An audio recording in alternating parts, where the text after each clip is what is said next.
Ladies and gentlemen, welcome back once again to Chris Wyatt Africa on the Windhoek Africa channel. Hey, glad to have you here for this special feature today, the first in a series for my segment known as Rugby Ascended. And today we've got a fantastic guest on tap, a friend of mine who some of you in South Africa may know of. He's originally from South Africa, came to the States, played for the USA Sevens, later became a commentator for World Rugby, covering HSBC Sevens Series, and most recently the Rugby World Cup in Japan, as well as Major League Rugby here in the US. He's been all over the map, all over the world. Quite a fascinating guy. We're going to talk a little bit about growing up in South Africa and then coming to the States and his experiences. Also talk about some of the activities he's been involved in promoting the sport of rugby. That should be interesting. So welcome, whether you find yourself in the United Kingdom, the Republic of Ireland, Hong Kong, Singapore, Malaysia, Botswana, Namibia, Angola. I don't think anybody in Angola ever comes in, but Ghana, Nigeria, Canada. Folks in Canada as well. He's also the host of a new podcast called the Rugby Hive, and we'll talk a little bit about that most likely in the next hour or so. So welcome in, folks.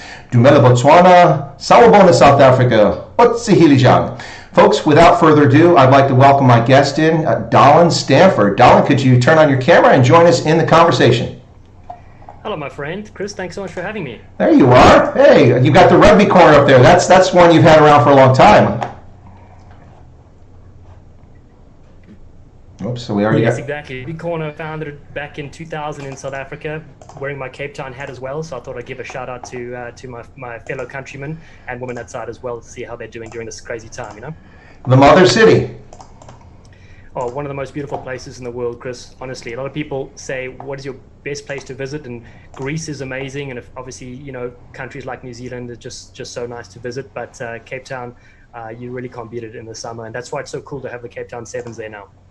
Yeah, no, it is amazing. I've been to Cape Town many times. I think I might have shared this with you. The one frustration for me is that of the 20 or so times I've been to Cape Town, over about 2 decades plus, every time I tried to go up on Table Mountain, the cable car was broken down for maintenance. Until finally, the last time I was there, it was open. And people were always like, why don't you hike up? Listen, I'm traveling. I'm there on business. I don't have a whole day to be hiking up that mountain. So I finally got up there the last time, and my biggest memory of it, other than the stunning beauty, it's a whole microclimate up there, too. It's very different. But my memory was that the security guard saying, hey, sir, be careful. Don't walk over there. There's a lot of robbers up here.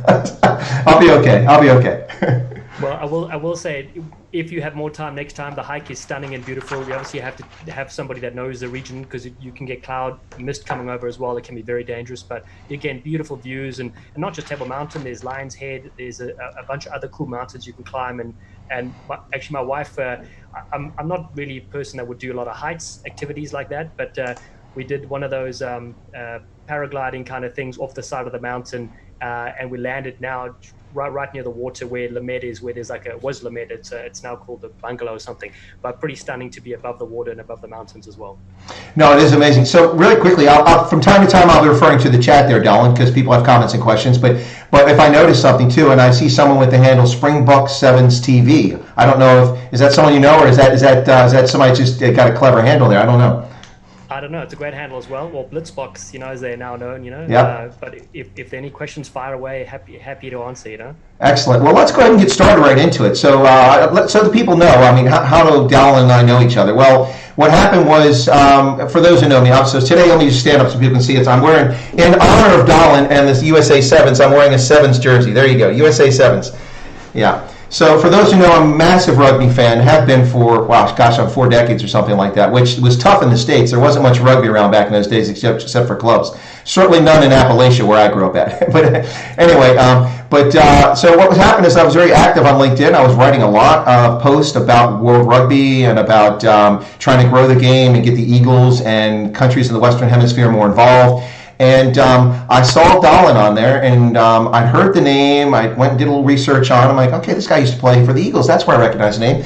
And he's a broadcaster. Well, I'm trying to expand my links in the rugby world. Let me see if I can connect with him. So I sent him a link, and I'll let him tell his side of the story. But from what I understand is that he's like, what the heck? This Army colonel writing to me? What is this all about? And I'll let Dallen share from that side.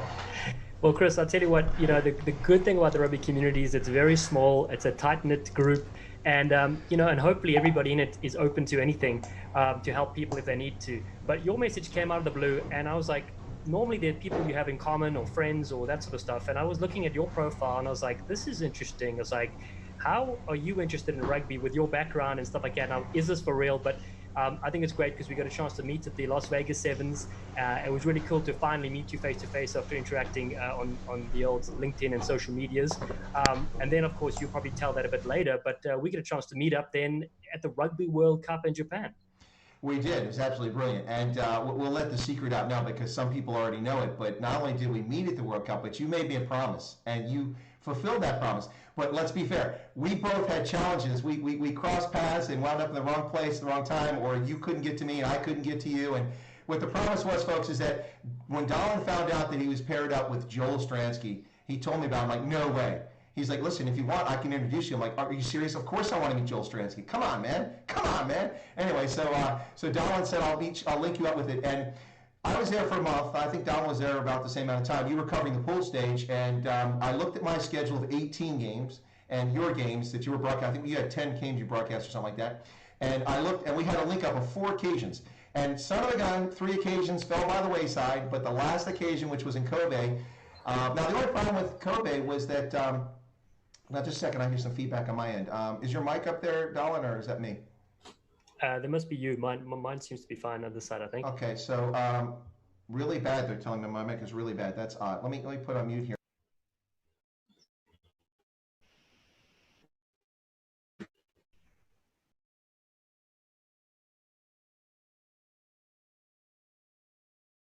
I can hear you clear, crystal.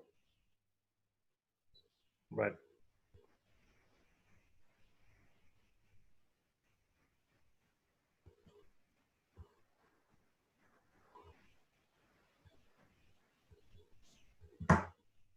Problem. Okay, there we go. All right, now they can hear me again. All right, jeez, this is really frustrating. Sorry about that, guys. So Erica is from the, let me just distract for a second because she came in the chat. Erica is from the Belgian Congo. She grew up in Katanga and knew Moises Chombe, the secessionist leader, and played with his daughter and got out on the last train possible to get out of the country. Erica just came in, she goes, she's speechless, I think because Dallen is on the channel. So anyway. I think it could be your beard. I mean, it is impressive. You've grown it for a few weeks now, looking strong. Speaking of beards, look what you've got one there now too. What's going on with that?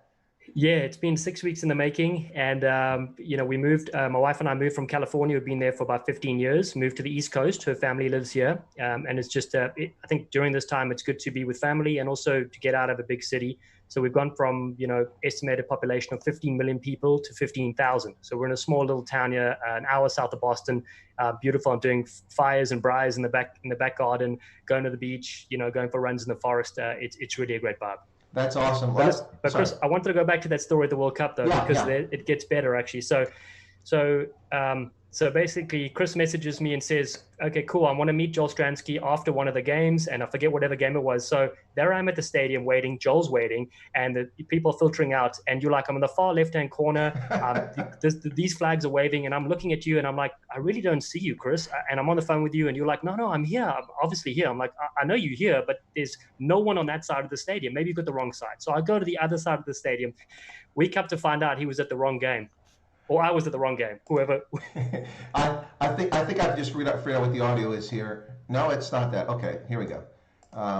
Sorry, my mic is being all set. That might help it there. I've just done it. Okay. All right. Whoa, now I can hear that louder. Can folks hear me better now? Sorry about that, guys. Wow.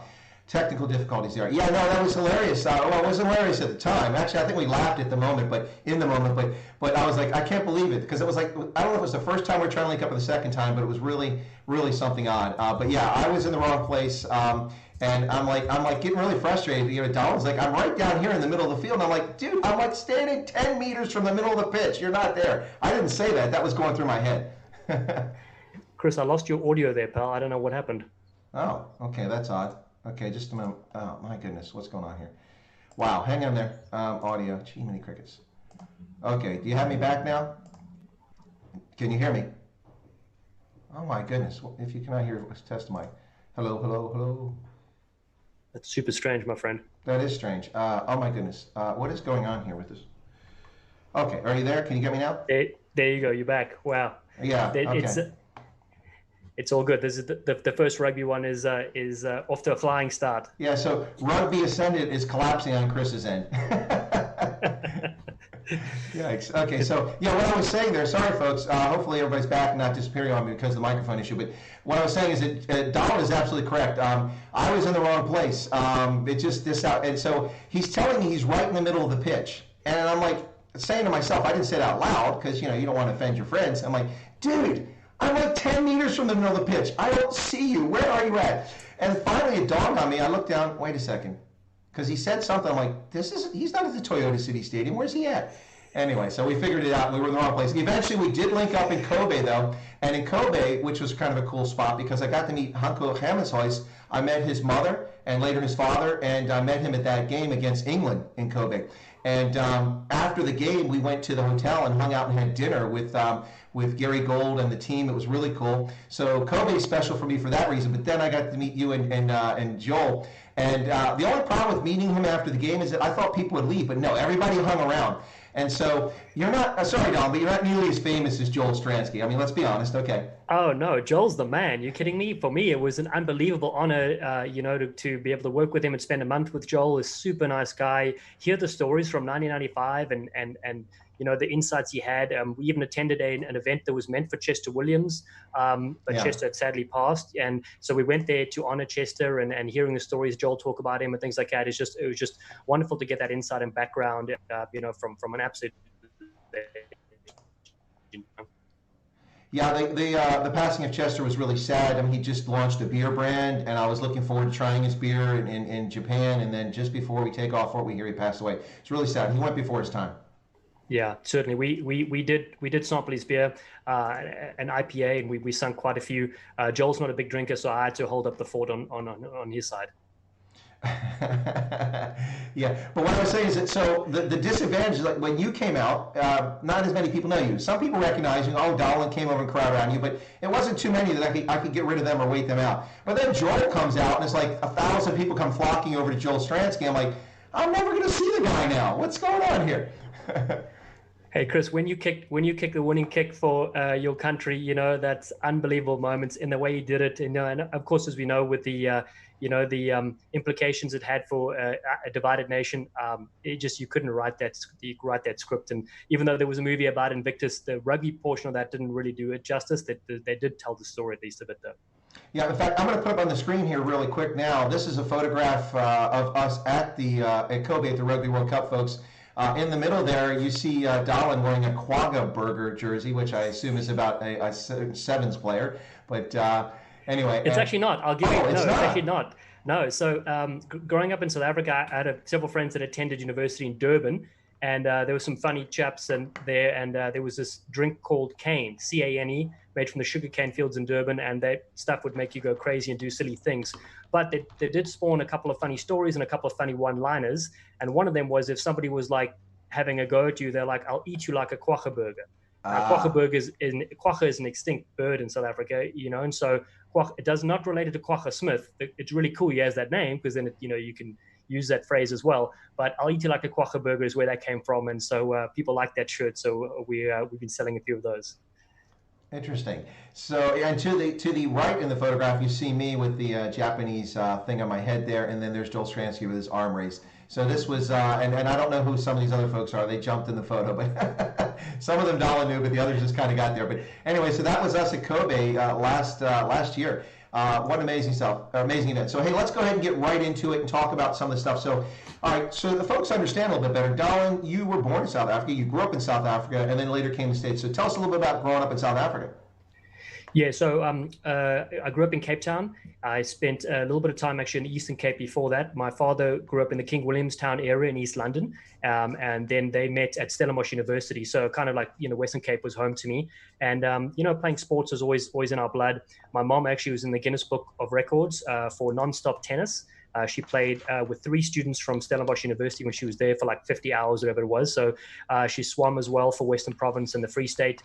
She actually played rugby until she broke her nose. It wasn't allowed for young girls to play rugby at that point. But it was kind of always in the blood for me to play sports, and I loved it so much. I went to Rondebosch Boys High School and then UCT and played a lot at those 2 different institutions and had a brilliant time on and a brilliant time off the field. I'll quickly give you a quick story here because a friend reminded me of the other day. So one of the reasons why I wasn't invited to a Blitzbox Sevens trials was because at a UCT rugby function, we were about 20 years old. We had a good season. Brent Russell was in our team, standout for the Springboks in that era, 2002. And we brought all these trophies back and to our clubhouse at UCT, and they were like, we want you to present these. There's a big special event going on there. And the guest speaker is Nick Mallett. And at the time, he was coaching the Springboks. So we went along. This is really great. But we were more interested because they said you can come to the bar because it's unlimited drinks for you, Brent, and your vice captain. So there we go. We have these trophies on display, elegant event. Everyone's dressed up in suit and tie. And here, us 3 students happen to be there with the trophies, funneling it up like you've never seen. John Deere's going down like hot curries.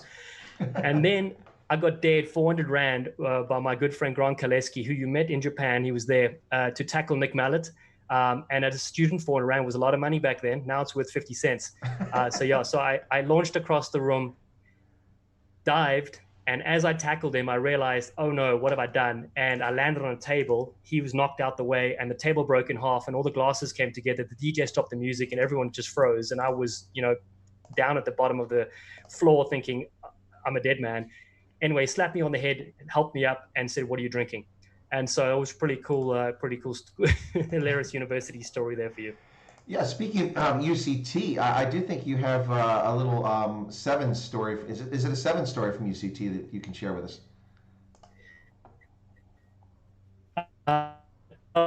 So that was my UCT playing days. There was some funny run-ins with some Springboks at the time, at the Green Man. That's where Bobby Skinstad and Big Joe Van Niekerk and all of them had a couple of good nights out, and we would join them as well because we knew a few friends that knew them.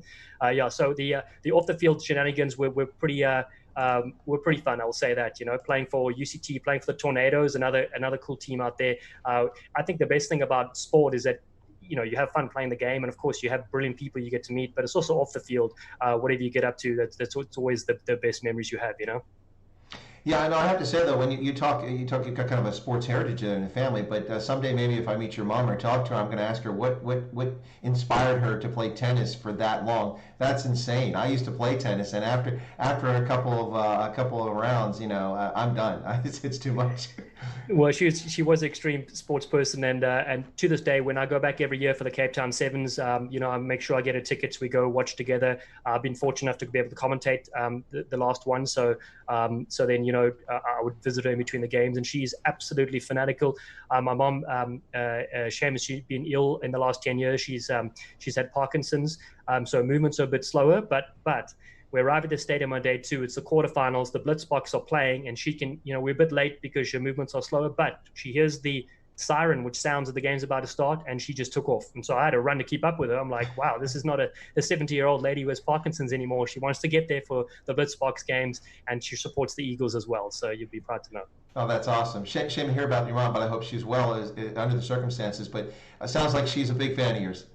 Yeah, she's awesome. She's fantastic. And my sister Melissa, who actually lives in England, she's about to give birth in the next 24 hours. So obviously thinking of her as well. Wow. That's I'm sure she's got a lot on her plate at the moment. Yeah, exactly. Shame, man. That's a real doozy. But of course, it'll be great if we finally have, because my wife and I don't have any kids, so it'll be nice to have be an uncle finally. Well, that'll be cool. So, listen, I didn't get introduced to rugby till university because, like I said, I grew up in rural Appalachia. We just don't have rugby there, even to this day. We're happy to have electricity and paved roads. It's kind of a big deal having that stuff. But so in South Africa, of course, South Africa, New Zealand, kids grow up with rugby, especially certain communities. So, how were you introduced to rugby? How did you get into the game initially? Yeah, so my grandfather was a big rugby enthusiast. My uncle played for the Springboks long ago, but from the other side of the family in the late 60s and 70s. So it was a sport that you just fell into there. I got a rugby ball at the age of 3 or 4. I played all sports. I played cricket. It was terrible. I could barely swim, so water polo wasn't the sport for me. Only reason I did okay at hurdles during athletics at Rondebosch is because no one else took part in the hurdles. So my father was like, if you run the hurdles, you're going to place in the top 3 because there's only 3 competitors. And so the other 2 guys fell down, and I ended up winning it. And so I did hurdles. But yeah, rugby was my love and passion. Playing touch rugby was my favorite. Playing sevens actually was something I really enjoyed. It just wasn't offered much in South Africa. We had a tournament once a year, and the rest of it was 15s, But sevens was always something I was interested in. So that's kind of my pathway to the game, Yeah, no, but you mentioned sevens, and we'll get a little more into this as we go through the conversation, but one of the great things about rugby is anybody can play. You know, it's not just these big, massive hookers or really tall locks that get in the game, or just fast guys on the wing like Brian Havana, you know, guys with speed like that, or Sebat Sanatla. You've also got little dudes like Herschel Yankees and Gio Aplon and skinny guys. Anybody can play the game. There's a position for people all over the pitch. Yeah, Chris, I will say that was you know, having smaller players was really cool, because again, I'm a tiny rugby player, especially compared to South Africa standards. So for me, the highlight was playing at Rondebosch. We would play against the Southern Suburb schools. The Bishops Rondebosch rivalry is really cool and special, and you play against Windhoek, Sax, and a bunch of other great schools. But the biggest rivalry was playing against all the Afrikaans schools, and they were massive. You know, playing against Skalkberger and Maurice Hubert, who played Springbok outside center. They all played at the Paul Roos, Paul Jim, Bolanapa, all those Afrikaans schools, and they normally would smash you. But in our year at Rondebosch, our final year at high school, we had some really good players in our team, guys who go on to represent the Springboks, like Kubani Bobo and Hayani Shimangi, and a couple other really talented players. And so we actually beat Paul Boys and Paul Roos. A lot of them were the first time in 15 years. Wow. So it was a really special year. And then we went to university, and all the Western Cape schools came together and played at university. And then we played against Stellenbosch. And what was bad about Stellenbosch is that not only did they have the Skalkbergers of the world and everybody else playing against you, but they had two teams in the same league. So you could play their second side. Could absolutely smash by 50 points. It wasn't uncommon. But it was really cool, because in our year we actually tied with Stellenbosch 8-all at InterVarsity, which is the big game. And then we beat them on the return game. And since then, UCT have gone to do brilliantly great things. But we were kind of one of the early groups that had reasonable success during the Afrikaans sides, and it was absolutely epic, you know. And just one quick story. So as a small player, you know, I was playing center. So I was about, 80 kilograms. And it was kind of like that image of Frank Bunce running against the Springboks when Percy Montgomery played center for a game and got absolutely clattered to the ground. He went down like a homesick mole, and Bunce fended him to the face. And then after the game, Frank Bunce was asked, what do you think of Percy Montgomery at center? And he says, I don't rate 80 kilogram centers, full stop. So anyway, that was me. I was an outside center, 80 kilograms, playing against these big Stellenbosch guys. But one moment I do have that I cherish dearly is that I was wearing a scrum cap, a maroon scrum cap, which gave me a bit more self-confidence, like the American football players do, that you could dive. And I'd always lead with my shoulder, but diving and hitting somebody at full speed when they're running and not looking was very highly effective for me as a young rugby player in South Africa. And I kind of got a chance to play against some of the bigger teams that way. And so my favorite moment is running and tackling the outside center for Stellenbosch. I think his name was Veermar Raats at the time. And he received a skip ball from the fly-off, so he wasn't looking at me, and I hit him in the sternum, and he lost his mouthpiece, and he unfortunately had to leave the field. And so, you know, it was a good little marker from an 80-kilogram player. You're like, okay, UCT have some tricks up their sleeves. No, it's quite amazing when you see some of the smaller guys. When you hit people, like you say, from an oblique angle, particularly when they're not expecting it, you can have quite an amazing. You can really take guys out. It kind of reinforces the stereotype about rugby being a tough game when you see that sort of hit. But I mean, we've seen small players just level guys. It can be amazing. Oh, absolutely. But I will say, Stellenbosch got me back after that. So just, you know, Stellenbosch 2, UCT 1. I was going to say, I'm sure you had a little payback coming after that. So, all right. So here we're talking South Africa. You went to University of Cape Town. All right. Now, how did you rock up in the United States and you're playing sevens for the USA Sevens? What's that all? Is this like a spy operation? What's going on here? So after high school, I took a year out and I went to England and spent a year there. I coached sport and stayed in a boarding school and had a brilliant time with like a gap year. So I wanted to do the same kind of experience after I finished at UCT.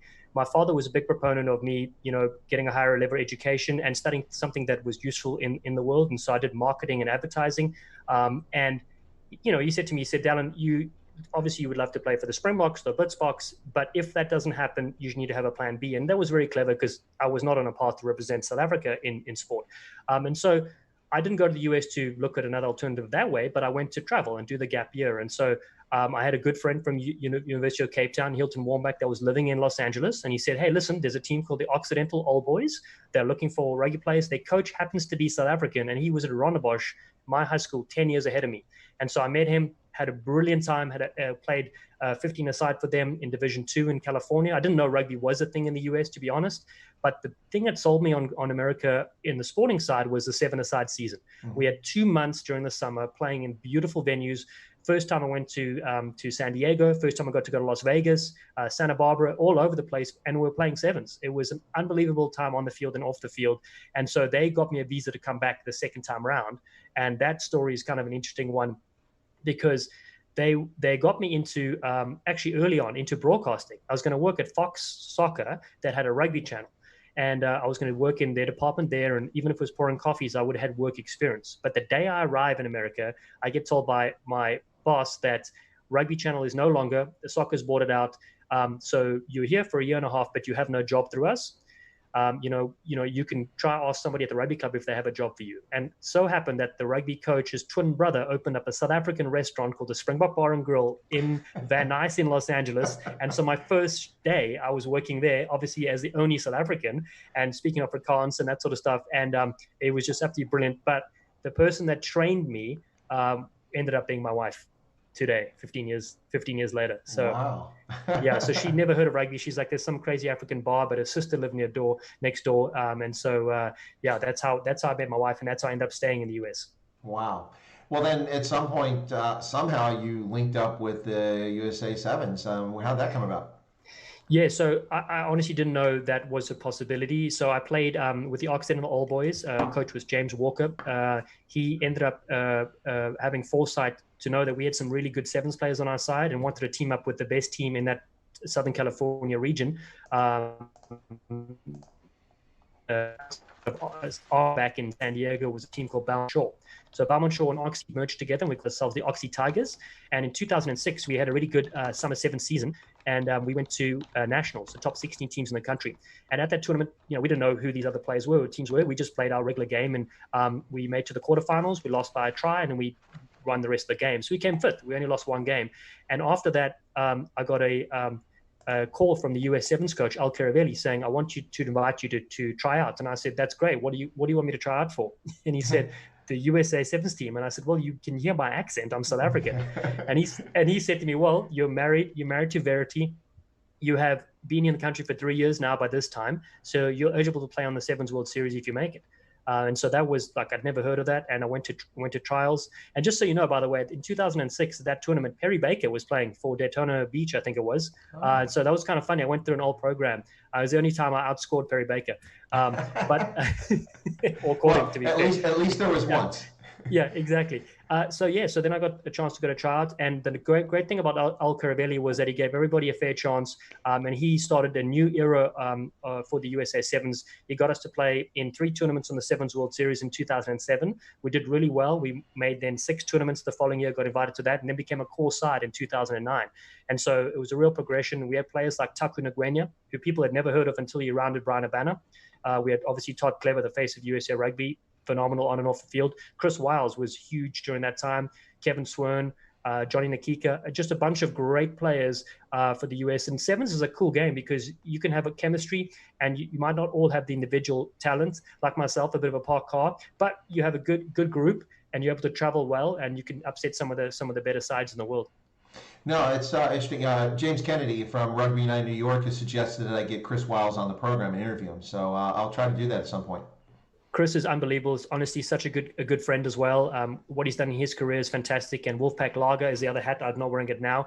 He's done brilliantly on and off the field. He's just one of the nicest guys. And his nickname is Shrek, by the way, because he does look like the Green Monster. I did not know that. Okay, that's good. Some of the nicknames I know, of course, like Peaches, Mike Petrie. I'm going to try to get him on the channel sometime soon too.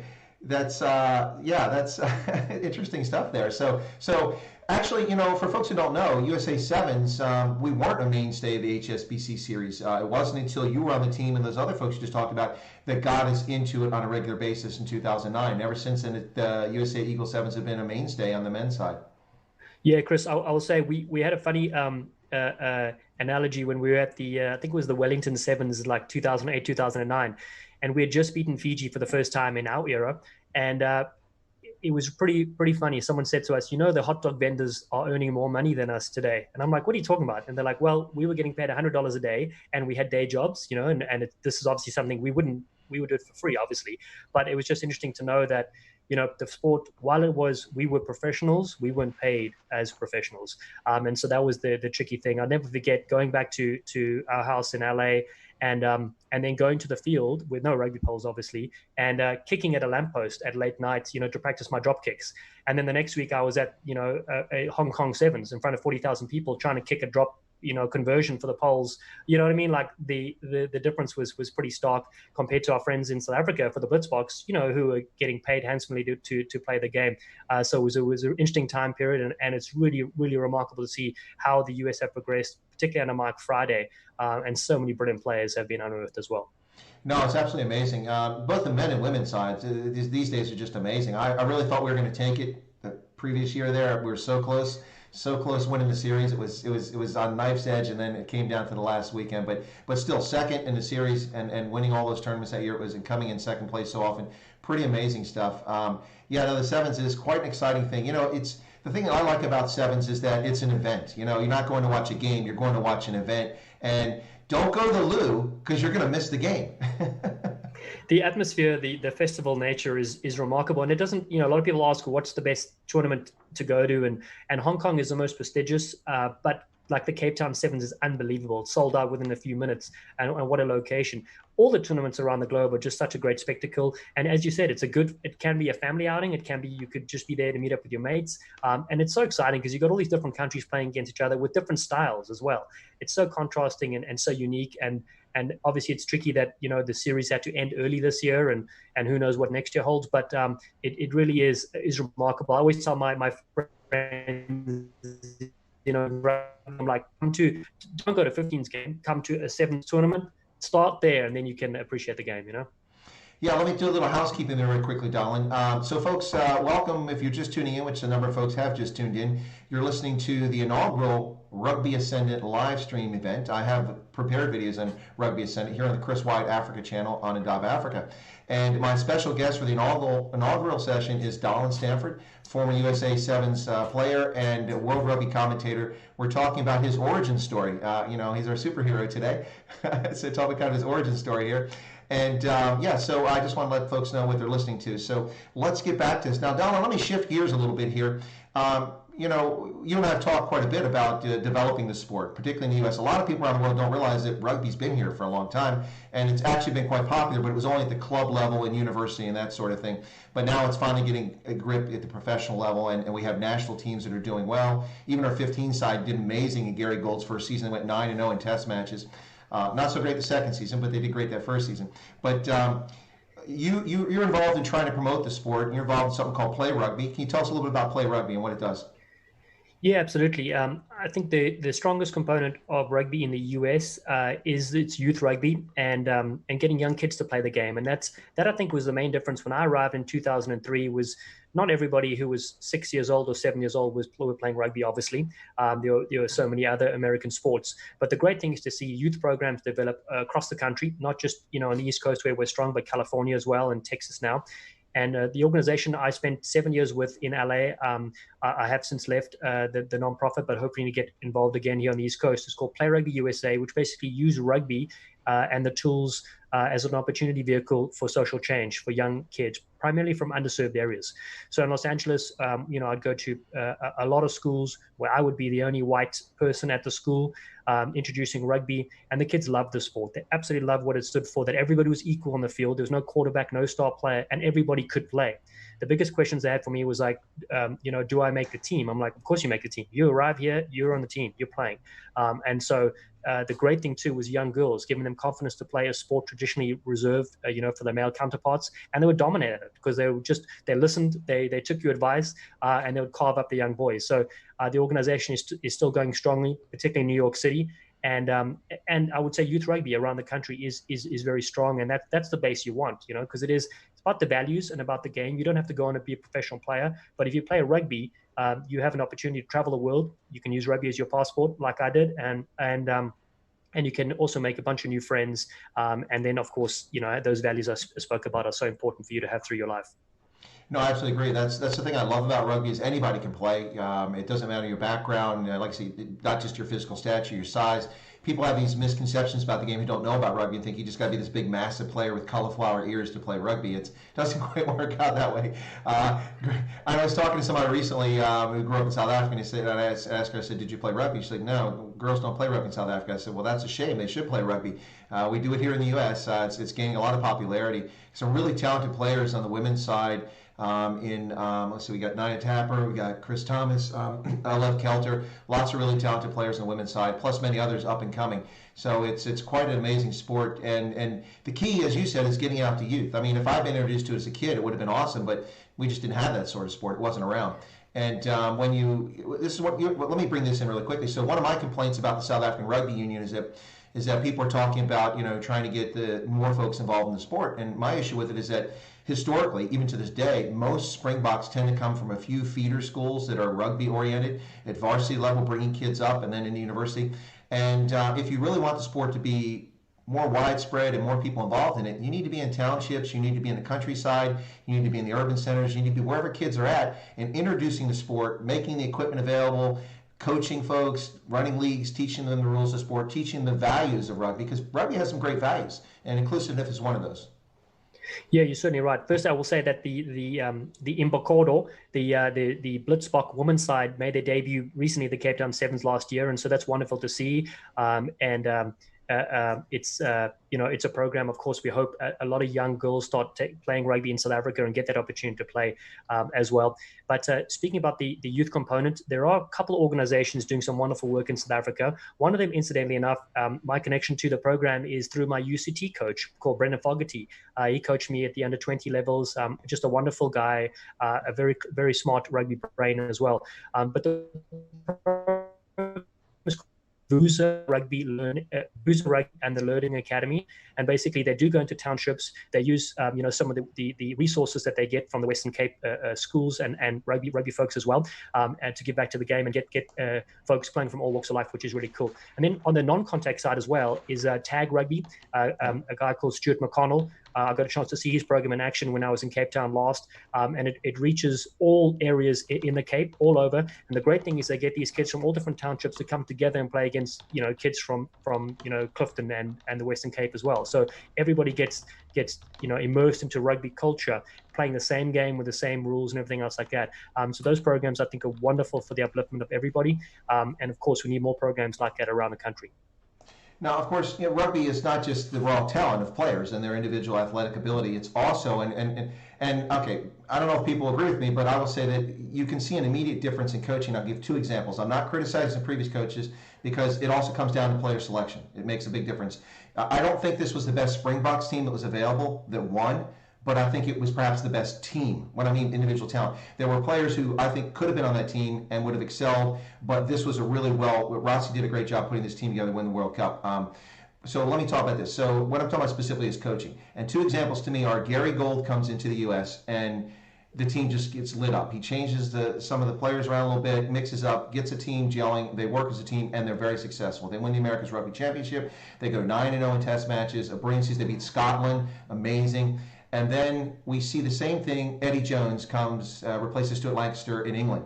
And the England club was in disarray. I'm not blaming Stuart Lancaster. There was other things going on there, but it was in disarray. And Eddie comes out of nowhere, and they tie the world record for most consecutive Test matches. Well, for major rugby teams. I know there's a minor country that's got like 40 consecutive wins, but they tie with New Zealand. And so, I mean, coaching makes all the difference in the world. The reason I mention this, Dallen, is because you're also involved in this program that takes aspiring U.S. coaches or existing U.S. coaches to England to be involved in the Premiership rugby. Can you tell us a little bit about that? Yeah, Chris, so you're right. That's in the US, there's A, you need the playing population, and then B, you need, adequate coaches that have the skills and rugby IQ to be able to, teach the basics as well and the advanced level in the US. So the program is through Friends of British Council, a nonprofit that is based in the US. We partnered up with Premiership Rugby, and basically we send over around about 50 coaches, male or female coaches, to England for a week experience and immersion into Premiership Rugby. They get a chance to visit 3 different Premiership clubs and go to inside the inner workings and get a chance to speak to their head coaches, all the staff. They take their what's called the USA a level 300 coaching certification, which normally would take a weekend to do in the US. It's not available in your state always. You'd have to fly there. So that expense could be upwards of $1,000. So the fact that they get a scholarship to go to England, where rugby was founded, and to rub shoulders with these Premiership, which has been going around for 20 odd years, and is such a competitive league, is fantastic. And then of course they get a chance to visit the local sites and take in a bit of the culture. They also get to meet their fellow coaches from around the country in the US. We have coaches, from representing 35 different states already, and they get a chance to express their issues and problems in their own community and how they can solve those as well. Then once they go back to the US, they get a chance to take some online webinars hosted by some of Premiership's top minds. So it's a really, really wonderful program. We've seen almost 100 coaches take part in this over the last couple of years. Obviously, right now we've stalled until it's safe to travel. But yeah, the Premiership Rugby Scholarship Initiative is something that's close to my heart, and it really is helping uplift the game here in the US.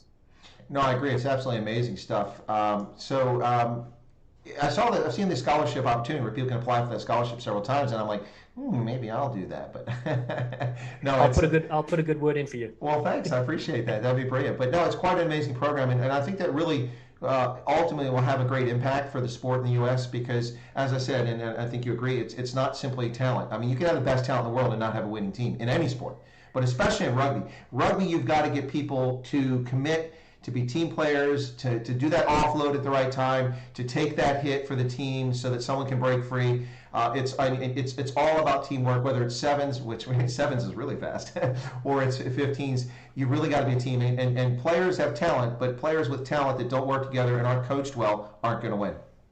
Yeah, you're 100% right, and that's something I go back to on my experience on the Sevens World Series. Is that a team can be any side that has individual stars. You could have Quade Cooper on your side, but you could still smash them by 50 points. It's all about playing together, being that close unit, and you develop that bond. When you really care for everybody and you're allowed in a positive environment. There have been US coaching staff members.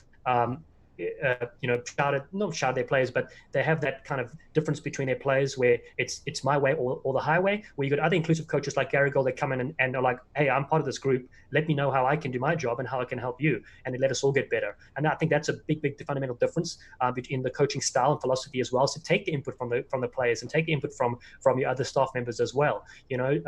As losing your ego in that and looking at what the goals are for the organization. And that's really worked in the Sevens program for the men and the women and the 15 side as well.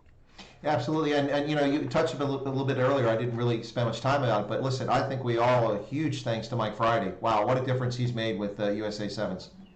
Yeah, Mike Friday, he's a remarkable coach. I mean, going over, obviously England is a world-renowned rugby playing nation, so we'll leave them for the side for now. But going to Kenya and getting Kenya into the top 6 sides in the world was ridiculously amazing. And who doesn't love the Kenyan crowd going absolutely wild when their side's on fire? That is just one of the best things. Still gives me goosebumps to watch them play and how excited they get. In fact, I will never forget my first experience at the USA Sevens was in Los Angeles, 2005, about there. And I went missing for 2 days because I was stuck in the Kenyan crowd supporting the tournament as a fan, and it was absolutely glorious. But Mike Friday, what he's done with the US side is truly remarkable in that, yes, we've got players that are absolutely amazing, like the Perry Bakers of the world and Danny Barretts and Colin Isles and Thomas Seens and all of them. But to bring that side together to compete consistently week in, week out with the other countries, that is a phenomenal one. Because sometimes you have a side that is so good, they will do well one weekend and then drop off the second weekend. And as consistent as Friday was last year, I think it's going to be a tough task to ever beat that again. To make all 10 rounds or semi-finals in a row is remarkable. No other side was able to do that. So it's really exciting, and hopefully we have to play rugby next year and we can see the US carve at the Olympics, because it's very important, Chris, that the US gets on the podium, hopefully on the men and the women's side. And that, I think, was missing in 2016. So the growth, the tipping point, if you will, in the US never happened. And sure, Major League Rugby is doing wonderful work in the 15-a-side game, but we need the women's game to advance as well as the men's sevens game. Yeah, the 2016 Olympics was disappointing for me on 2 levels. I honestly expected the Blitzbach to win it. and then USA to come in and maybe get a bronze, and it didn't happen. It was really disappointing. Maybe the next time, and it was of course canceled this year. We were in Japan for the Rugby World Cup. Man, we got out just in time. Just in time. Yeah. Thank goodness the World Cup happened when it did, and not like the Olympics, which has now been postponed. Yes, exactly. But I will say about 2016, what people may remember as well is that a team like Spain beat New Zealand. Yeah. And so and that's the interesting thing about sevens and why we love it so much. And I suppose a question people have for me being based in America now, heavily involved in rugby, is when will the US 15-a-side team compete with the top 10 sides in the world? And the answer is a complicated one, but in short, I would probably say, 7 to 8 years or 10 years even, because you need that professional program to be running for a long time. You get your younger players through the system and develop that rugby IQ over years of experience playing against top players, where sevens were there already in both the men and women's game. Yeah, no, one thing I would add to that, and I've been critical of this in World Rugby. That's probably why I don't have an executive position at World Rugby. No, I'm just kidding. But I have been critical is that one of my issues with this is that test matches for the, I know some people like the term minnows, but I'm going to use it, but for the smaller rugby nations, and that includes the U.S. when it comes to rugby in the historical sense, smaller rugby nations or rising rugby nations, maybe that's better, like the USA and Brazil and Germany. The only time you play a test match is when you go to the World Cup. That's insane. I mean, that's not exclusively, but that's for a lot. Like Namibia never plays a top-ranked team except in the World Cup. How can you ever improve if your national side never plays against others? So more tests have to, in my view, to be available for the smaller nations to improve. I mean, yes, teams are going to get shellacked, 142-0 sometimes, but if you never play against that level of competition, and only a few of your players are actually professional players that play in the Pro 14 or the Premiership or something like that, then you're never going to get there. Yeah, the developing nations, I think that's a better, probably, as you said, a better way to term it. Developing nations, it's a tricky and complicated situation as well, because World Rugby, rightly so, are looking to fill stadiums and through broadcast deals and things like that. But in North America, I think we are in a decent position that the America's Rugby Championship has been established, so there's more competition, particularly with the likes of a side like Argentina. Even if it's not their best side, we'll take it, But then also some of the touring sides, which Scotland found out in recent times, that you can't just send, your young players. You senior as well if you want to beat the US, which is great. You want that, and so I think you're right. More high-level test matches, but then it goes beyond that. Without having a professional 15-a-side league in your own country, you will rarely ever compete. So if you look at Japan and track Japan's success before they beat South Africa at the World Cup last time, it's because they had a professional system in place for over 10 years, and they didn't rely, although I will say, they didn't rely on overseas players in each side with a huge number. They only had 3 to 5 players, I think it was. So that's another interesting concept where Major League Rugby is struggling to find out what is a good fit. Is it 10 foreign players on the field at all times? Well, they only leave spot then for 5 US qualified players. So that's a different topic altogether, but it's great. Major League Rugby is going from strength to strength, and there's more teams being added each year. And so it's an exciting time to be in rugby in America. Well, I absolutely agree. It's fantastic. I love it so much so that I went to all of the exhibition games for the DC team, and exhibition, but I went anyway, and actually wrote about those stories, and then I caught all the home games for Rooney its first season. And for me, that's an epic journey. That's like a 3.5-hour drive going across the Verrazano Bridge, $50 in tolls, going to Coney Island. It was quite a thing. So, but it was worth it. It was good to see the league. It's unfortunate that we got stopped after 5 games this season. This season really had a lot of traction. It was really going somewhere. So I'll get into that in just a moment, but I did want to shift again once more. So knowing your educational background, it makes sense that having played the sport and having a media background in education, then you go into broadcasting, commentary. So how did that come about? Because you had this thing laid on and it kind of fell apart, and then you went working in a restaurant, and next thing you know, you're playing sevens. And so your origin story's all over the place, man. If we didn't know you were honest, we'd think you're making it up. Yeah, so look, outside of that restaurant, job, because I couldn't work legally anywhere else. Well, I actually couldn't work legally there, to be honest, but don't tell anybody. I've always been passionate about rugby, and I've always been passionate about being in sports and how it inspires people. Growing up in South Africa, seeing Nelson Mandela use sport for change, it was remarkable and a wonderful, learning lesson and a mentor to look up to, somebody like that, the way he's able to forgive people after being in prison for 27 years. And so, knowing that, I always knew I'd be in sports. And so my first chance I got involved was working for Play Rugby USA. I was a media manager for the USA Eagles. I went to the Rugby World Cup in New Zealand in 2011 with the 15 side. I went with the 7 side to Russia, to the packed stadiums there, so I got a chance to do that kind of side of it. And then I got a chance in 2012 through the Rugby Town USA to do a couple of games on the sideline to do some commentary, and then a couple of games inside the booth to do an analyst role. And it was very exciting for me because I knew I wanted to be in broadcasting because I love talking and I love talking about rugby and I love getting excited. So being a lead commentator or play-by-play commentator was something I knew I could potentially do. So the other roles were kind of a bit more difficult. But once I got a chance through them, there was no looking back. I enjoyed it. I learned so much. I try to improve every single game and still trying to improve as I go along because I tend to speak quite quickly. And but I really love having humor and bringing a bit of fun to it as well. You know, I think a lot of the older school commentary, while some of the voices may be brilliant, to me, they weren't as excitable and as entertaining some commentators. So I tried to kind of, change my style to suit what I would like, you know. Well, I should mention very quickly for you, Don, we've lost some people and we've gained some people because load shedding is happening in South Africa. So people have no power. That's why our audience keeps shifting up and down. Some people, like one person, the brew is in, he's down in Natal. He's about to lose power here in a couple minutes. So, well, one of my commentary lines at the Cape Town Sevens when Ruan Nel scored against Kenya in the quarters was, forget load shedding. Ruan Nel's electric 24/7. There you go. That's a brilliant line. Yeah, that was my load shedding chirp. Speaking of which, was it with the Welsh players that Gareth? You did this line during the Rugby World Cup, and it was put in that animation. That little the guy that does sports animations. You know what I'm talking about? Yes. What was the name? Who was the player that you said that for? Gareth Davis. Yeah, Gareth Davis. Yes. That was hilarious.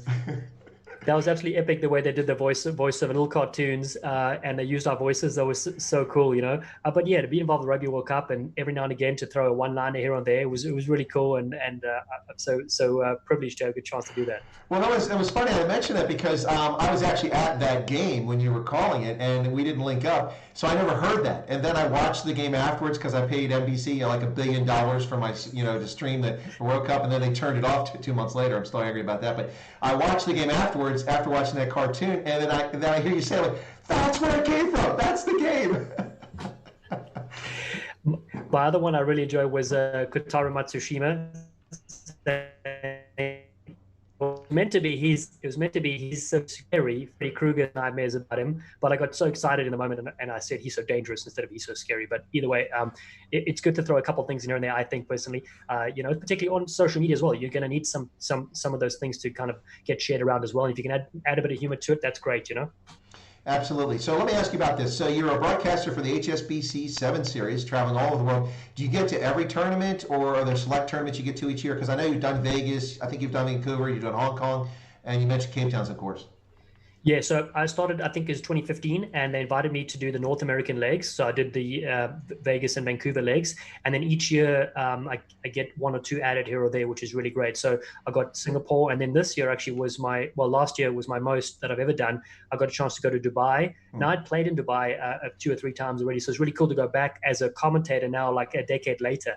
And then a chance to go to Cape Town. That was just epic to be able to go home, see family and friends, and then to get paid to work, which really is the funnest thing you would do on a weekend ever, in front of 50,000 as well. It was just surreal. I got a chance to do the one of South Africa's games, the quarterfinals, which was really cool, and then the women's final as well. And then I was meant to do Hong Kong this year, but of course it got pushed aside. So yes, I've gone from generally two to 3 tournaments to now 5 or 6 tournaments in a year, which is pretty exciting. But that's together. Last year was a crazy year for me because I got a chance to do the under-20s in Argentina, and we were there for a month. And then the Rugby World Cup, a month in Japan. And outside of that, week in, week out doing Major League Rugby, the America's Rugby Championship. It used to be, a 4 to 5 month kind of job that I was doing. And now then it moved to 6 months. And now last year was pretty much all year round. Yeah, I noticed that because you got a little slow in responding to your email last year. No, I'm just kidding. Just kidding. No, I'm just giving you a hard time. Hey, so the guy with the handle Springbok Sevens TV has a question, and it's Mike Janssen. Or Jansen, if you say it English style. But he says, Dallen is becoming well known for his one-liners on the Seventh Circuit. I agree. That's why I brought the topic up. Do you put any thought or preparation into it, Dallen, or does it just come right out of your head in the moment? Yeah, good on Mike. Yeah, he's a classic. He's a legend. It's a bit of both. And I think but just maybe give you an insight to what a week looks like as a commentator. Firstly, if you're preparing for a test match, it's a lot easier because you've got two sides playing. So you've got prepare for 46 players, you prepare the coaches, and then the rival between the two teams. You prepare the stadium, the history that's there as well. So there's quite a lot of work, 4 or 5 days of work that goes into commentating a 2-hour rugby game.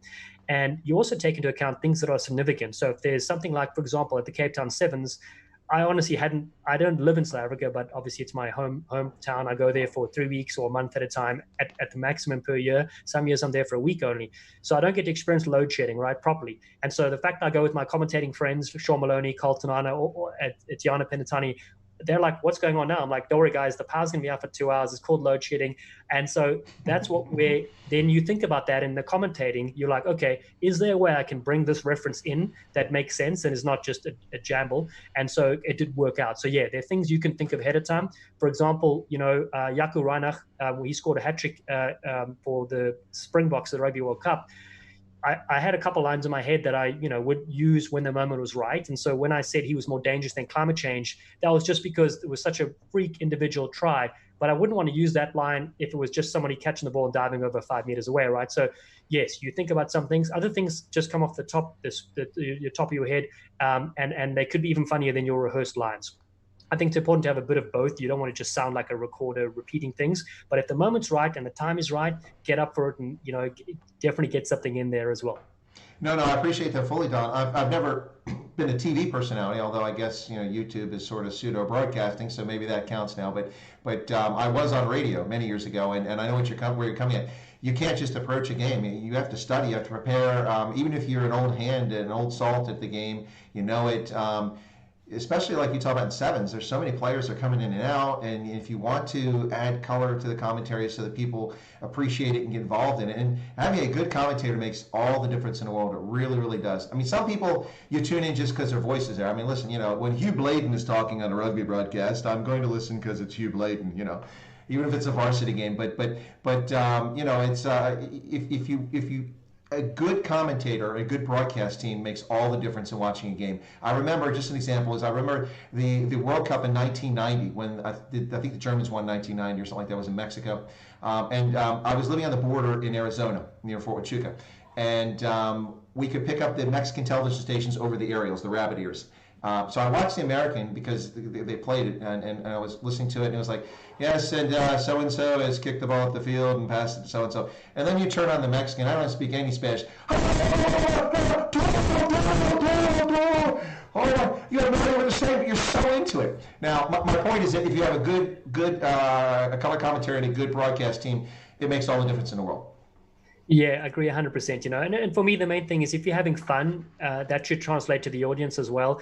And, like my first few games when I started commentating, I would be speaking at half the volume, and that would come across pretty low key, you know what I mean? So like you're encouraged to be as loud as possible because it doesn't come out like that, and then again, the players you mentioned, preparing for a 7-a-side tournament is no joke because you've got 16 countries to prepare for. And now we often get to call the women's tournament and the men's tournament combined. So now you got double, you got at least 12 women's teams as well. So all these players, all these coaches, there's a lot to take in. And for me, the scariest part is the pronunciations.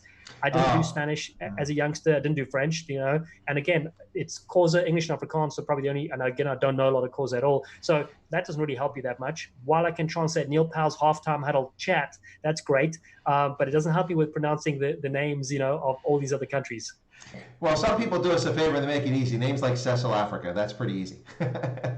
Well, it could be Cecil Africa as well. Well, you're absolutely correct. Yeah. That's a good point. It's not privacy, it's privacy. Yes, but I do like because my mom was an Afrikaans teacher for 30, 40 years. So I do like that I get a chance to really give Afrikaans a good go because, to be honest, Afrikaans actually wasn't my strong suit at languages. And so people make fun of me that I'm the one now translating the Afrikaans to the world when it comes to the Sevens World Series. And then getting those names in, as you said, like Germesace, and really getting the guttural G's and the R's flowing, Well, and it's even harder because it's Hunko, it has to be an H and then a G. Yeah. No, so ladies and gentlemen, longtime subscribers of Chris Wyatt Africa, members of my channel, paying members, now you know why my G is so horrible in Afrikaans, because I'm listening to a worldwide broadcast from Dallen Stanford. So he's the one screwing up my G's. No, I'm just kidding. No, it is interesting. The only time I got to use the G's again was when there was the South American qualifier in sevens and Germany were playing. So I got a chance to throw a couple of in there as well, which is great, But outside of that, pretty useless. I will say this though: I may butcher the G's and Afrikaans, but but the way that they butchered Hanko Gemeshuis's name at the Rugby World Cup, I was in tears. Like, that's not his name. Try it again. Well, one thing I will say, and I've been advocating this for a while, I think it would be really helpful if there was an online platform just for us broadcasters, for the players to record their names, the quick little soundbite. We've got the technology, the media managers can do it easily, and then you can listen to the names, not just the manager of the team. This is what they did sometimes at the World Cup. The manager would say all their names, and that is helpful for us for sure when it's Georgia playing, but it'd be really great to hear the players say their actual names as well. No, absolutely. And whenever I bring a guest on, that's one of the reasons why you and I spoke ahead of the broadcast. I always talk to them and say, listen, I want to make sure I pronounce your surname, your given name, the way that you pronounce it as best I can. So I always do that. It's easy for me in German and French. I mean, those are languages I've been speaking for 30, 40 years, so it's easy. More difficult when it comes to some names like in Xhosa or Zulu or something like that. Yeah. So we're up at the top of the hour here, folks. We're going to go a little bit longer as long as Dallen can stay with us. We've got a few things we still want to cover. You're listening to Chris Wyatt Africa and the inaugural live stream for Rugby Ascended segment here on the Indaba Africa channel. And my special guest today is Dallen Stanford, former USA Sevens Eagle player and World Rugby commentator who covers the HSBC Sevens Series. Also is a spokesman, we'll get to that in a second, for Glendale Raptors, although they're not called that anymore. They've changed the name. We'll talk about that. And also is involved with Major League Rugby as a broadcaster, and most recently, along with myself, was in Japan for the Rugby World Cup, where he was teamed up with none other than Joel Stransky. So I think some of you may have heard of this guy, this oak named Joel Stransky. He's famous for something. I don't know what it was, but anyway, so you might know who he is. So Dallen, let's cover a few things here. Some big name players you've played with and Obviously, you've interviewed a lot of big names in sevens and in 15s. You mentioned earlier that you played against Schalk Burger when you were a kid. Yeah, well, Schalk Burger was hard to miss as a youngster, with the blonde hair flowing everywhere, and we didn't even know what position he played because he was tackling everybody. He was running, scoring tries left, right, and center. And only later did we know, when he became a Springbok that year, we're like, okay, well, that's why this guy was so good against us. But yeah, like in high school, Stuart Abbott played opposite me. He played at Bishops. He went on to win a World Cup for England. The late Dan Vickerman, who played for Australia for many years as well. Actually, we had two Springboks on our side. Brent Russell was my roommate who played for the Springboks. The Pocket Rocket, as he was known, just so elusive from the 7 series and then in 15s. But I think if I look at some of the opposition players, I got a chance to play against Israel Dag when he played for New Zealand. James O'Connor scored a hat-trick against us on the 7 series, and we don't know who this young kid was. He was 17 years old, so he cut us up. The players, I suppose, they came out of Fiji. There's so many legends and massive units as well. And then, a real honor playing against South Africa and so many of the greats that they've come through, in that time period, 2007, 2009, Frankie Horn, I actually just had a chat to him on the podcast, the Rugby Hive Podcast the other day. And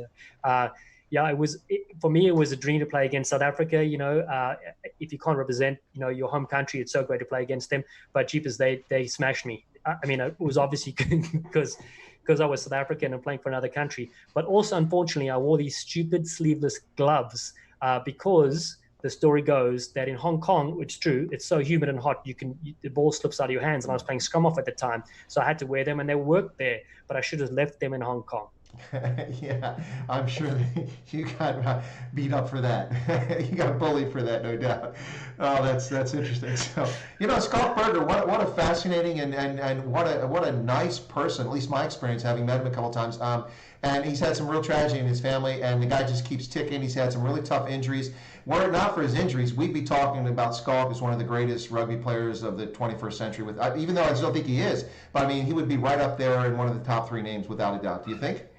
Yeah. Schalk still ranks in my top 10 list of all time. It's just an unbelievable player. Just puts his body on the line. I mean, he's one of those guys who's like they say, hey, listen, your wheel's broken. He's like, no, I've got another one, I can still go. And he's going for another 160 minutes. Just unbelievable player. And as you said, like off the field, that's the great thing about rugby compared to other sports, particularly American sports, is that all these players are very accessible. So I got a chance to meet Brian Abanner on the Sevens World Series. He was doing work with the HSBC as an ambassador and through the Loris Sport for Good Foundation. And I sent him a message, not really expecting to hear back. And he was, yes, I'd love to be in your podcast, and just so friendly and open and just such a nice character. And that's, he's one of many legends that have time for people, even if we're the small fishes, No, absolutely. You make a very good point, and I don't think this will change, honestly, because rugby's been professional now since about 95 or 96, that time frame. So I don't know if everything is going to change. Maybe, outside our lifetimes, in 100 years it might change. But one of the best things about rugby is, as you just alluded to, Dallen, is that the players are approachable. I mean, I've met Perry Baker, I've met Madison Hughes, Nia Tapper, Chris Thomas, Alev Kelter. I mean, the list goes on and on. Carlin Isles, and also Vanna Koch, great guy. It's fantastic. They're approachable. They're easy to get on with. And I think it has a lot to do with the nature of the sport. And some people say, well, it's just because it's not a major sport and they're not famous celebrities. But people like Perry Baker are not exactly not known, he's known. Perry Baker, very down to earth when I've met him. He's, these aren't guys with attitudes and gals with attitudes. They're easy to approach. Skalkberg was here for Saracens playing against, who was it, Sal or something like that, in Philadelphia a couple years ago for a disappointing turnout, but a great game. And he came off the pitch at about 70 minutes into the game, sat down. I walked over to the bench and said, hey, Skalk, can I get your autograph, man? And he's like, yeah. And he just said, seriously, what do you want me to write there? And so we talked for a little bit. And, that's what I like about rugby. Many of the things I like about it, but that's really cool. Well, and Schalk Brits was there too. He's a character off the field as well. But I'll give you my story. So growing up in South Africa, watching obviously the Springboks play, as a young kid, a player called Donnie Gabber was one of my favorite players to watch of all time, an outside center that had tremendous speed, threw the brilliant dummy and just plow people as well. But outside of South Africa, in New Zealand, I would watch Frank Bunce and Walter Little, the great center pairing for the All Blacks. So you talk about how people are open and accessible. By hook or by crook, there was this chance meeting that through the New Zealand Consul General and Play Rugby USA in Los Angeles, we got a chance to go to Hawaii for a week to do some youth development there with a lot of the young kids there at these different elementary and middle schools. And Frank came across with Walter as the ambassadors of the program. And so there I was spending a week with Walter Little and Frank Bunce. It was in my element, talking all things rugby, working with these young kids. They were taking part in the drills and activities, telling stories about the All Blacks, talking about the haka, the meaning, and all that. Having a few cold jars as well. So imagine the thought a year or two later, we did a couple of trips together after that when I got an invite. My wife and I got a chance to go to Frank Bunce's wedding in Hawaii. And so there we arrive, and obviously a bunch of his good mates, and I've known him for a few years since then. But I'll finish the story like this. So not only was my element is really cool, like, to connect with folks who are legends on the field, but just humble off the field. And that's the biggest thing he spoke about. While he's an All Black legend, he's like, that's the policy of the team he was with and the organization, is that you have to be a good person off the field. You can then perform on the field on it. There's no dickhead policy. But anyway, the story goes, though, I arrived there with my wife, everything's cool. And Frank comes running up to me and he's like, Dallen, I need help. I go, sure. And what's the problem? He goes, I've got like 2 cases of wine, but I have no corkscrew. And I'm like, no problem. Give me your shoe. And he's like, what do you mean? I said, give me your shoe. And he's like, okay. So off we go down to find a wall. We're on the beach. It was his wedding reception. And I'm thinking to myself, firstly, you've got a bunch of like really strong rugby players. Why do you need an 80-kilogram center from South Africa? No Percy Montgomery. So anyway, though, we take the wine bottle, put it in the shoe, and you hammer it against the side of the wall. I'd only heard this thing worked, and I tried to do it, and the cork moved a little bit. So Frank was like, "Cool." He pushed me aside, said, "Let me finish this off." And 1 or 2 massive smashes. The cork shot out, wine intact, and the party continued. So that's my Frank Bunce story. That's brilliant. That's how we've just lost more people for load shedding. Someone just dropped off. He's going to switch to his mobile. So Ranger Jakes says that his wife used to work for Cobus Visa in 2001, 2002. That's interesting. Huh. Oh, Cobus Visa. That is one massive unit. Oh, yeah, wow. Yeah. He is. That guy is huge. That's for sure. So I mentioned Glendale Raptors, who've now changed their name to the Colorado Raptors, and a bit of a surprise to me, but they've departed Major League Rugby, if I'm not mistaken, in order to develop the game, if that's true. What's your role with them? I've seen you do video shorts talking about the team. What's the role with them? Yeah, so they're the first organization that gave me a chance into the broadcasting world. And over the years, they've flown me out there 10 to 12 times a year to commentate all the local rugby games they do. Sometimes they host big tournaments, USA Rugby National Championships, and things like that. So I've always gone across and done that for them. And they wanted me to be the voice of Rugby Town USA. So not necessarily the voice of the Raptors, because they're a team that could play or might not play, but do all their women's games and men's games. And so of late, they've made a decision to team up with USA Rugby and house the national body there and host test matches and host training for the USA women and men's 15-a-side teams. A lot of people were, curious about that decision. They were upset that the women's team got dropped, the club side. But there were some behind-the-scene things going on there, I suppose, is all I can say in terms of that. They have the best intentions, which is to grow the game, and they want to help the young American players, men and women, succeed. And so that's very important. I think they're doing wonderful work there. And again, the cool thing about Magic Rugby is it will be successful because you've got so many individually owned franchises. It doesn't matter if one team leaves because you've got a space now for Hawaii to join. But my role with Rugby Town USA also is to help with their 7-a-side tournament, the Rugby Town Sevens. And so we'll be releasing something soon about that coming up. And so, I do a lot of their broadcasting and a lot of their highlights packages and all that sort of great stuff. So wonderful, wonderful folks to work for that have been growing the game since 2007. No, it's interesting you mentioned. I was in Aspen last year to talk about alternative energy in Africa at a conference that takes place out in Aspen every year. And on my way back, my intent was to go to Rugby Town USA, but the timing, I spent like 7 hours going from Aspen to Denver, and that's not a 7-hour drive. And of course, you've got nothing but mountains around you. There's no way around it, so you're just stuck. It was just horrible. But so I couldn't get there. So instead, I went and caught the last 3 innings of a Colorado Rockies game, which went into extra innings, so I got something out of it. But I missed the Rugby Town USA. I'd like to get out there. That's so Glendale's known for that these days. Now, Major League Rugby comes along. And it sort of changes the whole dynamic, from my perspective anyway, as a rugby fan, rugby supporter, somebody trying to promote the game. We had this thing called Pro Rugby, which went a season, and I drove all the way to Ohio to watch the Ohio Aviators play against the Colorado team. And there was no championship because it was just one season, like 6 or 7 teams, something like that.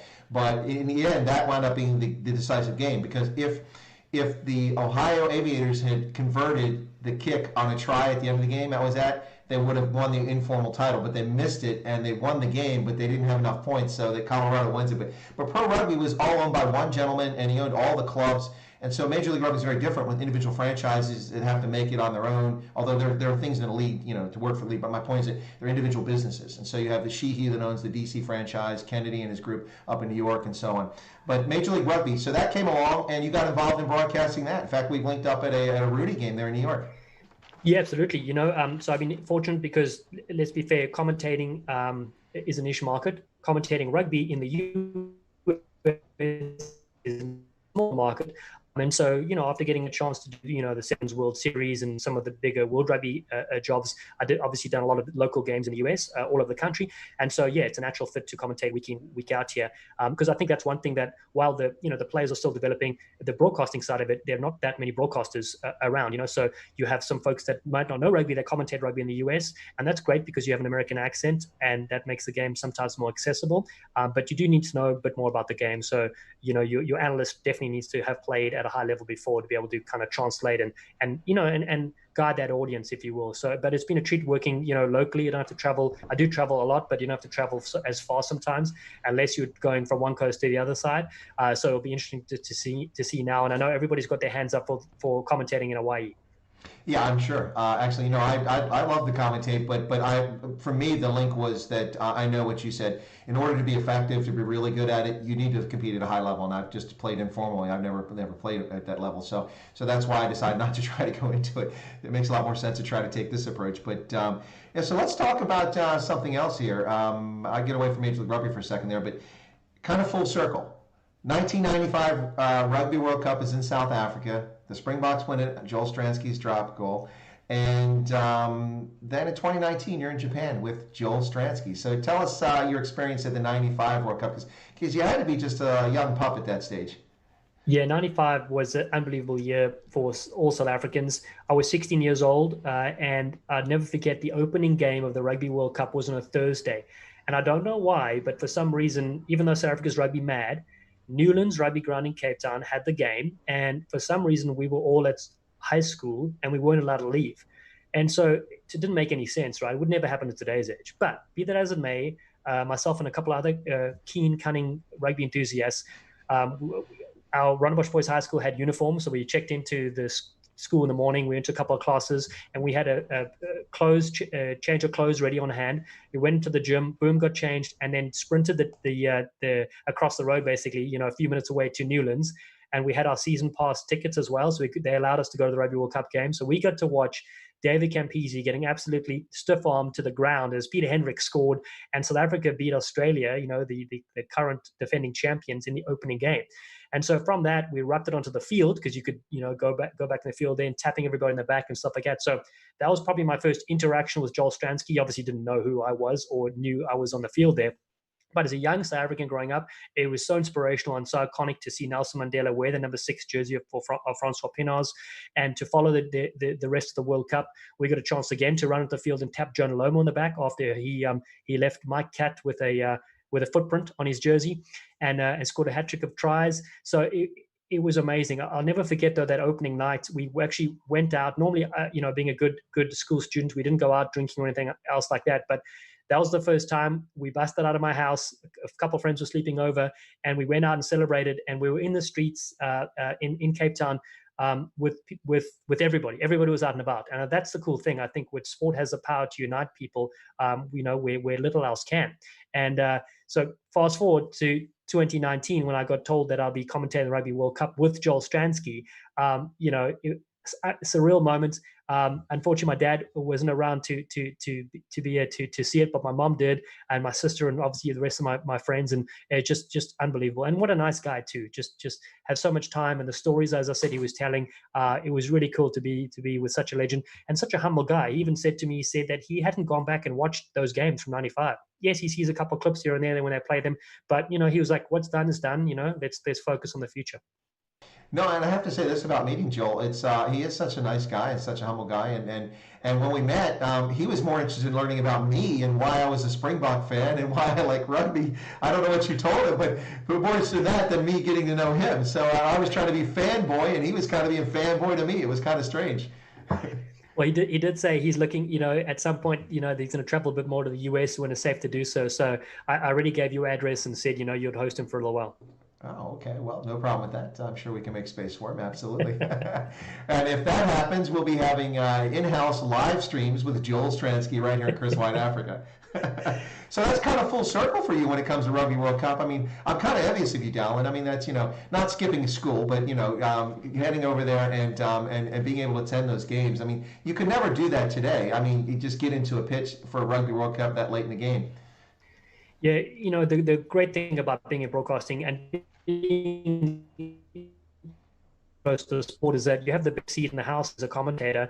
You get to go to all these remarkable venues and places, and you get to talk about and bring the game alive. And hopefully you do a good job and people enjoy it. And again, some people won't, some people will. That's the nature of everybody having a say. But you can't let that get you down. You have as much fun as you can. And I will say to be work with Santi Gomez-Scorer from Argentina and Joel Stransky, and then meet a bunch of legends during that trip all the way through. Jacques Fourie and Andries Becker were there. They came to meet up with Joel one night with Gary Gold, telling stories about when the Lions played South Africa in 2009, and the famous moment when Jacques Fourie came off the bench. It was, he was carrying an extra maybe 5 or 10 kilograms, and he smashed 2 or 3 Lions players to score the winner in the corner. He told a story there. We're having a little, drink on the sidewalk in Kobe, and he says the only reason he scored that try was because him and Dries Becker were on the bench, and they weren't getting much playing time, so they ate a bunch of extra snacks here and there, basically for the whole month they were on tour. So he was carrying 5 or 10 kilograms more, and he said that's why I was able to knock them over. It's the little things in rugby that make all the difference. Absolutely. Exactly. Oh, that's hilarious. I was going to talk about Brian Havana, but we've covered that a little bit earlier, so I'll come back to that. But the 2019 Rugby World Cup really was something else. You called the game with, was it Canada and the Springboks? I think that was the game in Kobe. And Listen, I was at the end of the pitch, at the end of the field, and I got to watch Cobus Reinach's hat trick right in front of me in full. I mean, I think was the first try he got. It was all over the field, and he kicked it up and did a grubber and caught it midstream right in front of the. Okay, what are your impressions? I mean, you were in the broadcast booth. For me, I was like, wow, this is amazing. And, especially since they were playing like a committee with that position. So this was amazing. And I thought Cobus was just brilliant in that particular game. He certainly was. And the thing about South African rugby is that, South Africa produced so many great players in similar positions over the years. And, having somebody like back in the day, Farida Priya, who just dominated the game. And talk about Brian Abana, when you speak about ask Brian during the Rugby Hive podcast, who is your best players to play with, or favorite players? And of course, he's going to mention, the Matt Fields and the Scott Burgers of the world. But Farida Priya said to control a game, a player, that guy was unbelievable. But saying, Jaco Reinach, I got a chance to watch his father, doing some highlights and stuff like that. So to see his son, Jaco, carve it up, and it just shows you that a player like that, obviously there's a debate. There will always be a debate about positions in any country. And, having somebody like Faf, who would start, and Jaco would come off the bench, or even have other players like Janchis. Herschel Janchis is just remarkable. You've got three players that would start in other countries, and imagine the player who's fourth on the depth chart. You know what I'm saying? So that's the thing about South Africa, producing so many good players in similar positions that have to go overseas, because they know if you're fourth in the Springbok lineup, you're not really going to get a look in. But yeah, he was amazing in that game, so special, and it was really cool to call South Africa. I wasn't sure if I was going to get a chance to call the Springboks. I got a chance to call them in Washington D.C., but that was a bit of a letdown game against a Welsh side. Most sides send their B side, so this was legit.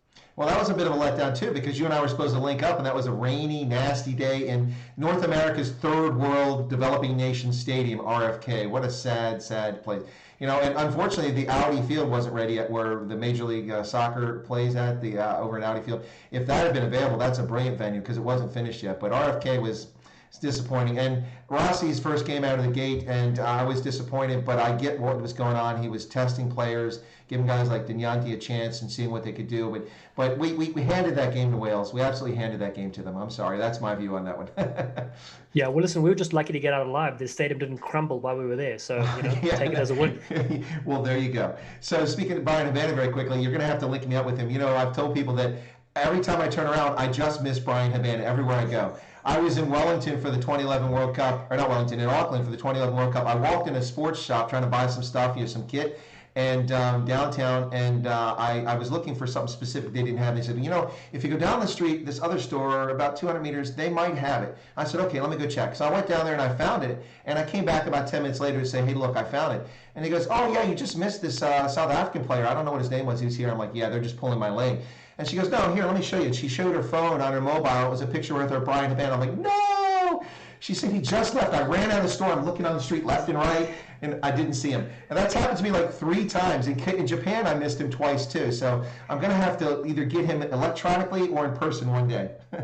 Yes, well, he did race a cheetah, so that man's still fast, despite what he says. Oh, no doubt he is fast. That's probably if she'd have said he was gone for 15 seconds, I might have had a chance to spot him. But 2 minutes, it's too late. He's gone.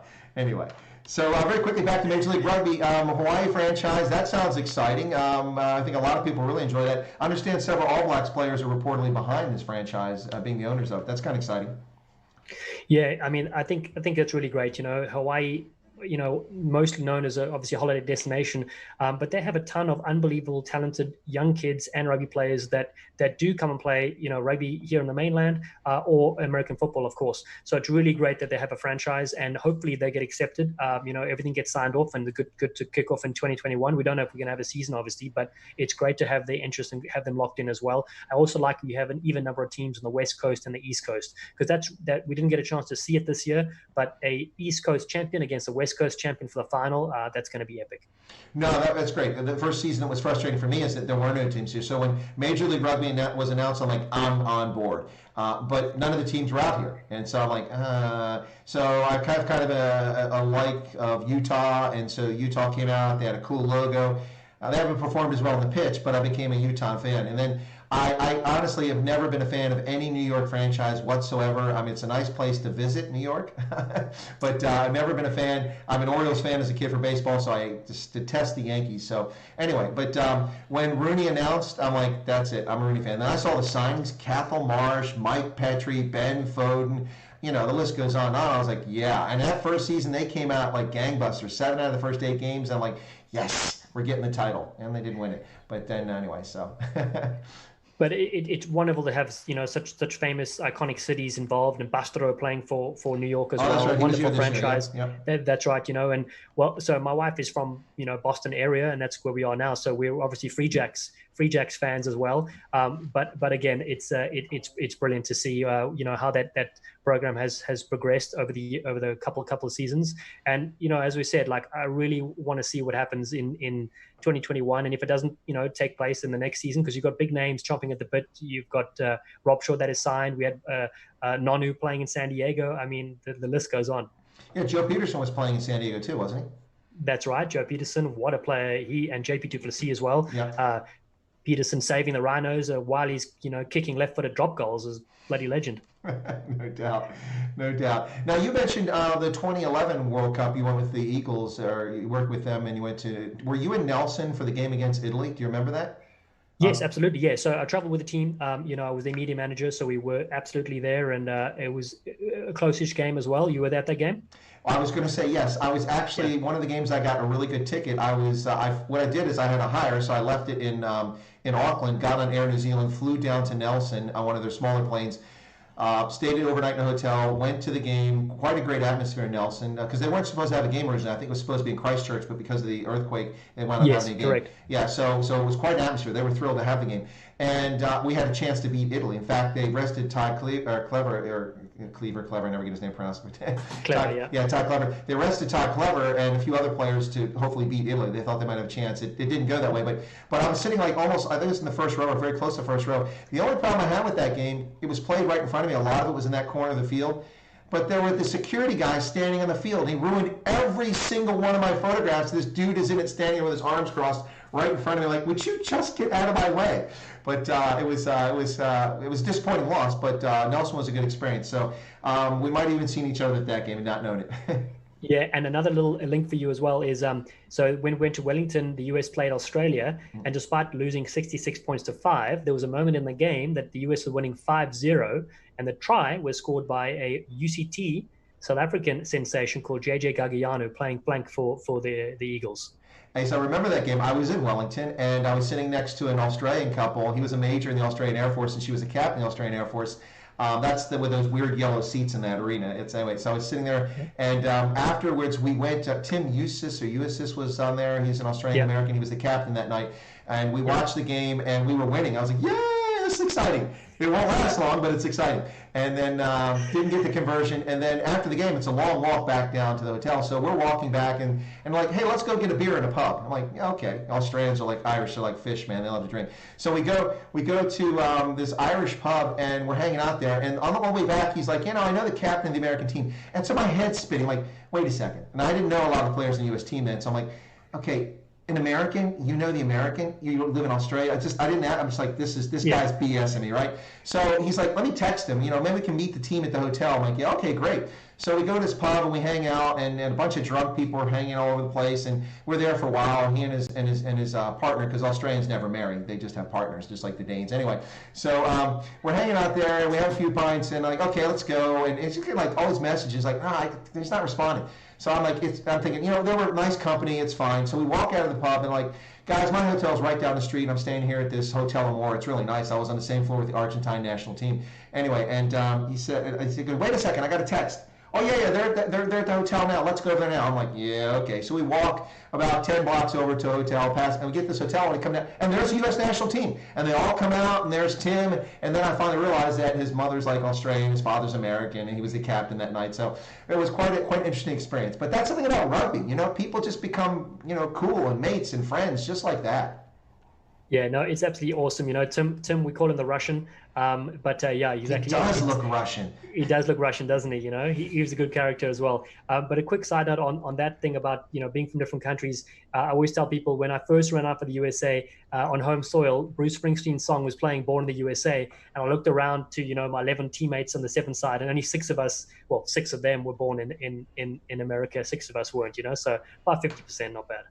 Yeah, but these days we have a lot more folks born in the USA playing for the national side. Absolutely. So it's a bit of a change. But I mean, that's a development of the sport. You know, and the irony, of course, the US was competitive in rugby a century ago. We were the 2-time defending Olympic champions until it was reintroduced in 2016. But Dallen, you've been fantastic guest. But before we go, we're going to wrap up here shortly. I don't want to take too much of your time because you've got other things to do. I mentioned your new podcast called the Rugby Hive. Also, your longtime media site, which you started when you were just a kid back there in Cape Town, the Rugby Corner there. I'll put those links in the video after we're done. So I think I already put the Rugby Hive in there, but I'll put the Rugby Corner in there. But let's talk a little bit about rugby and what's coming, because I think you and I have the same view. We're hopeful, but we're being realistic. A lot of people are like, oh yeah, HSBC will be back in December, and we'll see Major League Rugby in January. I'm not getting that feeling, because it looks like this virus, this pandemic, is going to be with us for some time, and it may be difficult to resume playing rugby, particularly like the Sevens. I mean, the Sevens, you know, we didn't talk about this, but one of the great things about going to Vegas, and you kind of alluded to it, is that everybody becomes a Kenya fan. Everybody, you know. And so I usually pay for the nice ticket, so I have reserved seats, so when the drunks come occupy my seat, not general admission, I'm like, okay, that's my spot, could you please get up? No, it's general admission. No, it's not general admission, just go over there. Anyway, so I have a seat for the games I really want to watch. But then I always walk all around the stadium and sit all over in general admission too. And so whenever Kenya plays, I'm always on the other side of Sam Boyd with all the Kenya fans, because that's where the party is. But Sevens without a crowd, I mean, 15 without a crowd, it's not going to be fun, but I could see it. But Sevens without a crowd, that's really going to change the game. Yeah, I don't think Sevens will. Well, I don't think international travel will happen anytime soon. And so with that goes the Sevens World Series, right?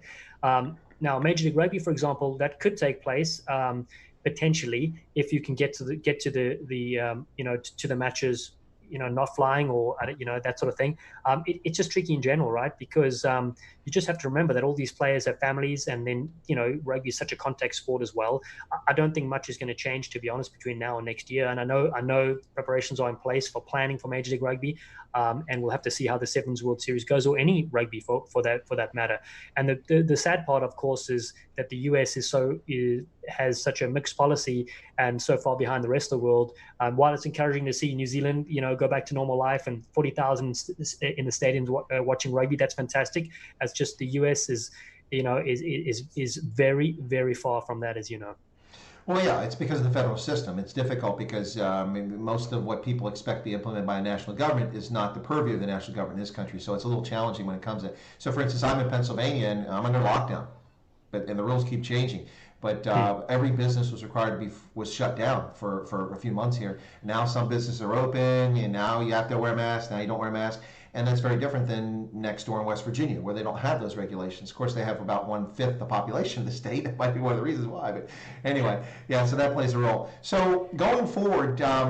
It's kind of really disappointing at so many levels. Not to downplay the pandemic, but the pandemic couldn't have come at a more opportune time to screw up the rapid growth of rugby in the U.S. That's my view. I think that we were once again, you know, people talk about USA rugby in the USA is on the cusp. It's going to explode. We've been hearing this for 20, 30 years now.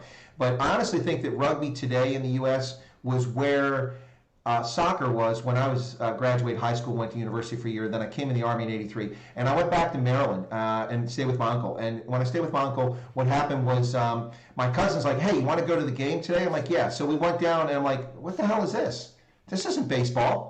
All the kids were playing soccer in 1983. And I'm like, nobody plays soccer. That's for Pele. Anyway, my point is that was when, on the East Coast of the United States, and probably in California as well, but I wasn't out there at that stage, is when kids were really getting into playing the game and it started to take off and grow. And we've certainly got that way for the U.S. for rugby, but we also now have a professional league, and we've done well in international competitions, the men and women's in the 15s, especially the women's in the 15s, but also in the sevens. And now is like the worst time this can happen, because if you watch the rugby in New Zealand, I've enjoyed it, but let's be honest, some of the games are really great, but there's also some really sloppy play going on because guys haven't been playing for a few months, and it shows because they didn't have the prep time. Can you imagine going a whole year and the impact on the ability and the capability of professional athletes to come back and compete? It's going to take a while. What are your thoughts about the prognosis of rugby in 2021 going forward? Yeah, you bring up a good point about, not playing, the physical matches, the training, the contact, that sort of stuff. Look, we'd never been in a situation like this outside from an individual player or two being injured and having to recover and come back to play. And so it's something new, I think, that the world is experiencing outside of New Zealand. And so that is a very interesting point you bring up. We'll have to see what the effects are. I would hope they're not too drastic. It doesn't set back the whole journey, the whole path of the US. It maybe just slightly stunts it, but then it gets back on track again. And so that'll be interesting. Honestly, I don't think there will be much rugby next year, unfortunately. And so then hopefully, things change after that. But if they do have a situation where maybe they're played behind closed doors and our broadcasters maybe fly in to call the games or call them remotely, we have that capability as well.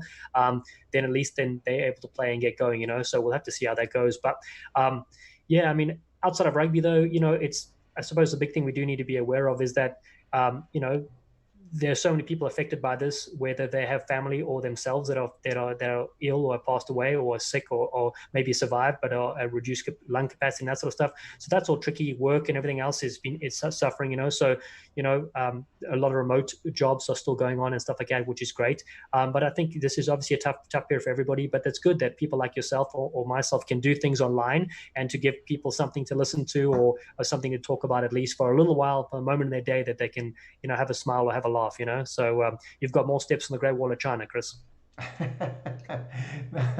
That's a good line. So there you go, ladies and gentlemen. There's an impromptu line. Dallen didn't rehearse that one. I know that just came off the top of his head. More steps on the Great Wall of China.